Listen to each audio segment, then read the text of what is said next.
Bueno, y ahora saludo a Claudia Sheinbaum, candidata presidencial de la coalición Sigamos Haciendo Historia. Doctora, ¿qué tal? Qué gusto, muy buenas tardes, bienvenida. Hola Lupita, buenas tardes. Me da gusto saludarte. Estamos aquí Igualmente. en León, Guanajuato. Estoy aquí en el auto.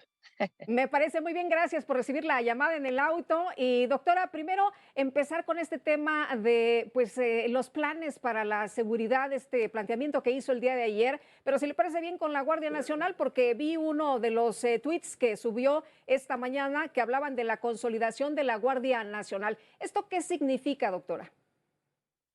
Bueno, la Guardia es una institución que em, tiene apenas 5 años y requiere pues una consolidación. Nosotros estamos de acuerdo en que sea parte de la Secretaría de la Defensa Nacional, que eh, ¿por qué? Porque representa disciplina, representa la posibilidad de tener la capacitación necesaria, pero además no es parte del ejército, es una comandancia distinta. Ahora, la Guardia Nacional necesita consolidarse desde mi perspectiva en tres ámbitos.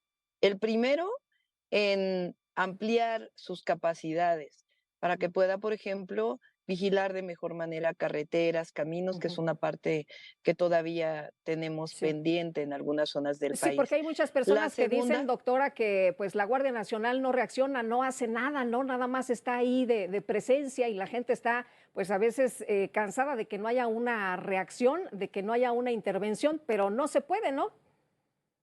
bueno, sí se puede, por eso digo que hay que consolidarla. La primera, pues, es que tenga todavía mayores capacidades de vigilancia en carreteras y en otras zonas del país. La segunda, que es muy importante, es que tengan la capacidad de hacer detenciones y ser primeros respondientes. ¿A qué nos referimos con esto? Cuando hay delitos en flagrancia, la policía y la Guardia Nacional tienen la atribución para detener a los delincuentes y llevarlos ante el Ministerio Público, sea estatal o sea federal, dependiendo del delito. Esto es algo que tenemos que fortalecer en la Guardia Nacional. Y lo tercero es vincular a la Guardia con un sistema nacional de inteligencia e investigación que también esté coordinado con la Fiscalía General de la República y las fiscalías estatales, que permita que aun cuando no se detiene a alguien en flagrancia, haya la capacidad de hacer investigación, inteligencia, poder hacer carpetas de investigación y que los ministerios públicos presenten ante los jueces la detención de un delincuente a partir de un delito. Si fortalecemos de esta manera, lo hicimos en la Ciudad de México con la policía, lo vamos a hacer con la Guardia Nacional, y entonces son los dos grandes temas que yo planteo de la estrategia de seguridad. Seguir atendiendo las causas, Ujú. no solamente con jóvenes construyendo el futuro, sino ampliar el número de escuelas en nuestro país, de preparatorias y universidades. Y lo segundo, eh, am- disminuir la impunidad en el país, que es uno de los grandes temas. Son los dos grandes brazos de la estrategia de seguridad, que lo hicimos en la ciudad, con ello una disminución de homicidios del 50%, de los delitos de alto impacto de 60%, y eso pues nos va a ayudar todavía a bajar más los delitos en el país. Doctora, se ha hablado mucho de la continuidad de lo que ha hecho el presidente en este sexenio y de lo que va a seguir, de lo que sí funciona. ¿Qué va a variar en el caso del plan de esta estrategia que algunos consideran fallida de abrazos y no balazos?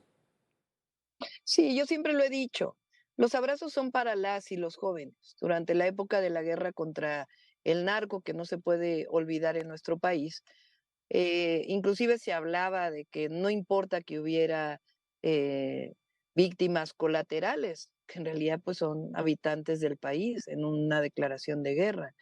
No, nosotros lo que planteamos es construir la paz. Entonces, los abrazos son a las y los jóvenes. Por eso no es un asunto de megacárceles, es un asunto de seguir construyendo escuelas en nuestro país. Pero al mismo tiempo necesitamos fortalecer la coordinación para disminuir la impunidad. Esto lo hicimos en la ciudad. Yo por eso planteo que el fiscal general de la República lo voy a invitar a participar en el gabinete de Ujú. seguridad. Eso no violenta su autonomía, pero sí fortalece la coordinación. Así lo hicimos con la fiscal de justicia en la Ciudad de México, porque la fiscalía es quien tiene que hacer las carpetas de investigación para presentarlas al Poder Judicial para que haya órdenes de aprehensión. Entonces, por eso digo que son los dos grandes temas. Atención a las causas y al mismo tiempo disminuir la impunidad. Que si hay un homicidio en el país, pues tenga consecuencias. Que si hay un robo de vehículo con violencia, particularmente todos los delitos patrimoniales con violencia, pues tienen que tener sanción. Son los dos brazos y eso no quiere decir mano dura, no quiere Ujú. decir que, sino quiere decir justicia en el más alto o amplio sentido de la palabra. Pero Justicia esto social. significa que sí vamos a ver resultados, que sí vamos a ver, en el caso de que Es usted que, a ver, llegara. sí hay resultados, porque, a ver, se han disminuido 18% los homicidios en el país. Los habitantes de nuestro país que viven en las principales ciudades, de acuerdo con una encuesta del INEGI, dicen que hoy se sienten más seguros que lo que se sentían en 2018. Y en la ciudad tuvimos todavía más resultados. Yo reduje, insisto, 50% los homicidios y 60% los delitos de alto impacto. De hecho, de todos los que estamos contendiendo en la candidatura presidencial, soy la única que tiene esa experiencia y esos resultados. Entonces, lo vamos a hacer en el país. Eso no significa romper, sino fortalecer en algunos casos algunas medidas que son indispensables como la coordinación y la creación de un sistema nacional de seguridad pública. Doctora, decía usted hace unos momentos que hay que reconocer las problemáticas que ocurren en el país para poder dar resultados, como el tema del crimen organizado aquí en la Ciudad de México, que antes se decía que no se tenía y que, bueno, cuando ustedes llegan dicen, a ver, no, sí se tiene y hay que combatirlo. ¿Así se tienen que hacer las cosas? Sí, por ejemplo, ahora estoy en Guanajuato. Aquí en Guanajuato muchas veces se dicen, o en otros estados de la República, se dice, no, es que este es un tema del gobierno federal porque es delincuencia organizada. Y para informarle a quienes nos escuchan, un homicidio, no importa cuál sea su causa, es un delito del fuero común, es decir, es un delito que tienen que atender las fiscalías estatales y la policía estatal. No se trata de lavarse las manos y decir le toca un estado o le toca a la federación, sino de que haya la coordinación necesaria de todas las instituciones para poder dar seguridad, que es finalmente lo que quieren las y los ciudadanos. Y eso es lo que estamos planteando, todavía mayor coordinación de la coordinación que ha existido hasta ahora, no solamente entre las entidades federativas y la federación, sino también con las fiscalías estatales, con la Fiscalía General de la República y con el Poder Judicial, que también tiene que asumir, porque el Poder Judicial vienen muchos amparos que liberan a delincuentes, también tiene que asumir el Poder Judicial de que ellos también son responsables de construir la paz. Ahora, doctora, en el caso de la paz, de esta construcción de la paz que se habla, ¿cómo ve usted este llamado de la iglesia precisamente para hacer estas firmas? Ellos han recopilado pues una serie de acciones que han recogido de los distintos estados de la República. ¿Cómo ve usted este encuentro?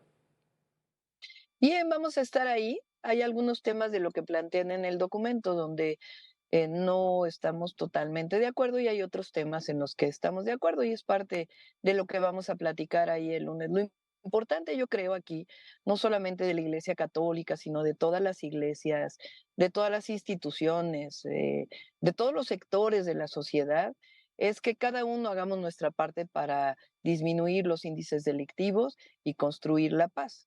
Lo que tiene que hacer el Ejecutivo, el Legislativo, lo que tiene que hacer las fiscalías, lo que tiene que hacer el Poder Judicial, y por eso yo hablo e insisto mucho en la coordinación.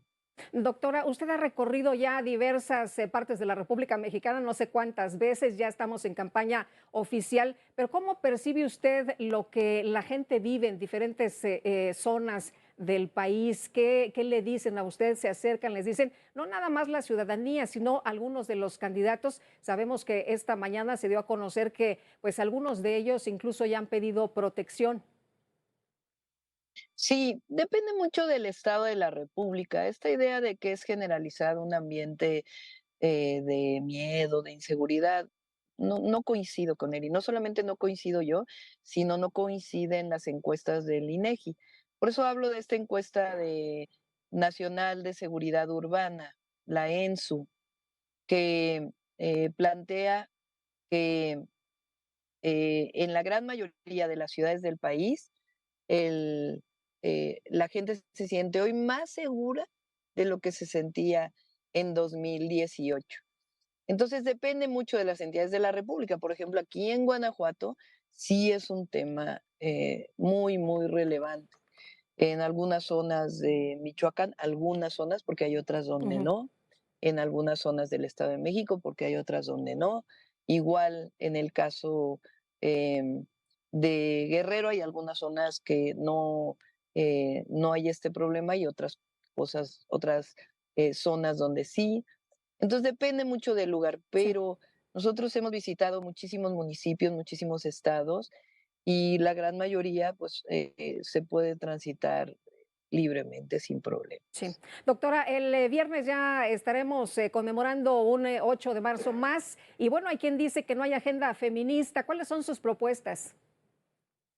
No, cómo no. Yo planteé inclusive elevar a rango constitucional la igualdad sustantiva de las mujeres para que de ahí se deriven una serie de leyes que tienen que ver con apoyar a las mujeres. Por ejemplo, estoy planteando apoyar a las mujeres de 60 a 64 años, apoyar, desarrollar una serie de leyes que garanticen que no haya brecha salarial, por ejemplo.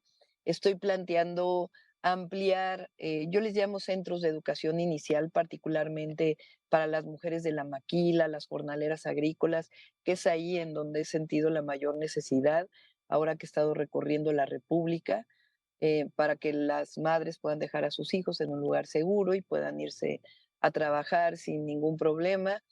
Em, y estoy planteando también una agenda muy especial para el tema de la violencia contra las mujeres. Entonces, sí hay agenda para las mujeres. Doctora, cuando ve las encuestas, ¿qué piensa? ¿Cuál es su lectura? Muchas de ellas dan ventaja. Nosotros acabamos de publicar una donde tiene 55% de ventaja. ¿Cuál es la lectura? ¿Qué dice usted? Bueno, y con estos números, pues ya la hice. No, estamos trabajando como si no viéramos las encuestas. Lo que es cierto es que hay una aceptación muy grande del proyecto que representamos y eso pues nos hace todavía tener más responsabilidad en el proyecto que estamos construyendo, los 100 puntos que presenté y fortaleciéndolos y al mismo tiempo pues seguir cerca de la ciudadanía, como lo estamos haciendo en campaña y como lo vamos a hacer cuando llegue al gobierno de la República. Muy bien, pues doctora, le aprecio mucho que haya platicado con nosotros esta tarde y bueno, tengo entendido que sigue por Guanajuato y luego va a San Luis y luego se va a Querétaro y bueno, pues todavía falta mucho por recorrer, apenas está empezando, ¿no? Apenas estamos empezando la primera semana de campaña y agradecerles a todas y a todos por el apoyo y vamos a seguir adelante. Muchas gracias, doctora, muy buenas tardes. Gracias, Lupita. Buenas tardes. Hasta luego.